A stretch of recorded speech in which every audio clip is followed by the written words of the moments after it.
सबसे पहले आप सबको मेरी प्यार भरी नमस्कार। एक बार एक घर होता है।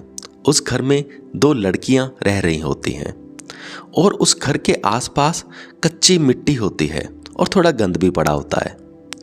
एक रात बारिश होती है, काफ़ी बारिश होती है, वो बिल्कुल घने घने बादल आते हैं। तो बारिश होने के बाद क्या होता है, उस घर के आसपास गंद मच जाता है, कीचड़ मच जाता है और जो थोड़ी गंदगी पड़ी थी वो थोड़ी थोड़ी बैड स्मेल भी करने लगती है। तो जब बारिश हटती है उसके बाद क्या होता है, वो दोनों लड़कियां हैं, वो घर की बारी खोलती हैं ऐसे ही देखने के लिए भी, बारिश तो हट गई, देखते हैं अब कैसा है बाहर मौसम। तो जब वो दोनों बारी खोलती हैं तो एक लड़की की निगाह जाती है उस गंद में। वो कहते ओ हो, बारिश हो गई, सारा गंद मच गया, कीचड़ ही कीचड़, ऊपर से ये हल्की हल्की खटिया बैड स्मेल भी आने लगी है। और जो दूसरी लड़की होती है उसकी निगाह नीचे नहीं, उसकी निगाहें जाती हैं चांद के ऊपर।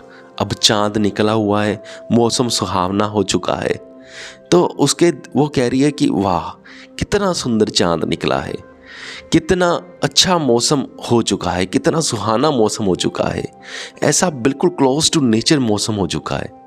उसको पता ही नहीं कि नीचे क्या चल रहा है, नीचे कीचड़ मचा हुआ है या नहीं, उसका पूरा ध्यान ऊपर है।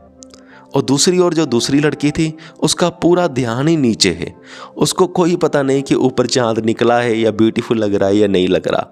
वो बस नीचे देख रही है और परेशान हो रही है। और जो दूसरी लड़की है, पहली वाली, और वो चांद को देख रही है और वो खुश हो रही है। ये एक सिचुएशन है। तो इससे हमें ये सीखने को मिलता है कि जो हैप्पीनेस है ये सिर्फ एक ट्रिक है, और जो सैडनेस है वो भी एक ट्रिक है। यानी कि सुखी रहना भी एक ट्रिक है और दुखी रहना भी एक ट्रिक ही है। जो नॉर्मली प्रॉब्लम ये है कि जो दुखी रहने का ट्रिक है वो तो बचपन से ही हमारे अंदर पता नहीं कहाँ से आ जाता है। हमारा ध्यान सिर्फ नेगेटिव चीज़ों की ओर जाएगा, पॉजिटिव चीज़ों की ओर नहीं। जैसे कि उस लड़की का ध्यान सिर्फ गंद देखने को ही जा रहा था, उस चांद देखने को ध्यान ही नहीं जा रहा था। यानी कि बाय डिफ़ॉल्ट उसका बाय डिफ़ॉल्ट सेटअप था वो सही नहीं था, और दूसरी लड़की का जो सेटअप था वो सही था। पर हमारे लाइफ में हमें इस सेटअप से उस सेटअप तक जाने के लिए मेहनत करनी पड़ती है, हमें अपने माइंड को कंडीशन करना पड़ता है। हमें खुश कैसे रहना है इसका ये ट्रिक हमें सीखना पड़ता है।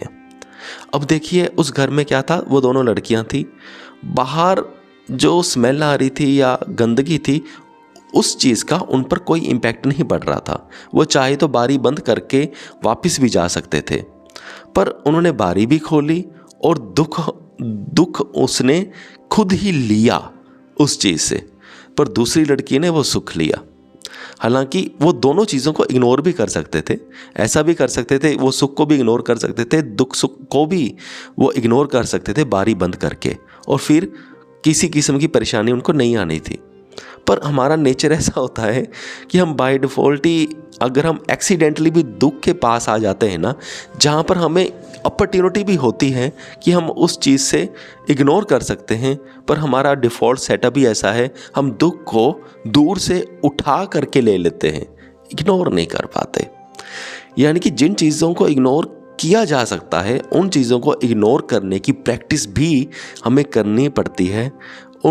ऐसा जो ये कंडीशनिंग है माइंड की, यानी कि जो चीज़ें घटिया चीज़ें इग्नोर कर सकते हैं उनको कर दो, ऐसी कंडीशनिंग भी हमें करनी पड़ती है। नॉर्मली हमारा माइंड वहाँ पर स्टक हो जाता है। एक और एग्जांपल बताता हूँ।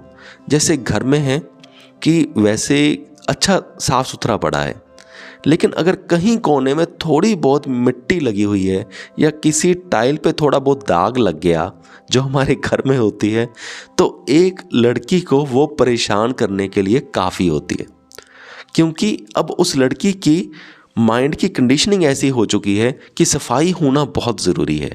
लेकिन अगर हल्का सा दाग भी आ गया तो इसमें दुखी होने की बात क्या है, इस चीज़ की हमें कंडीशनिंग करनी पड़ेगी, नहीं तो हम हल्के हल्के दाग देखकर ही हम दुखी होते रहेंगे। सो मुझे पूरी उम्मीद है कि आप सबको मेरा पॉइंट समझ में आ गया होगा। अगर आप भी कोई भी सवाल करना चाहते हैं अपनी लाइफ के बारे में या कुछ भी, तो आप कमेंट करके पूछ सकते हो। मैं आपके हर सवाल का जवाब देने की कोशिश करूँगा। इस वीडियो को यहाँ तक देखने के लिए आपका बहुत बहुत धन्यवाद।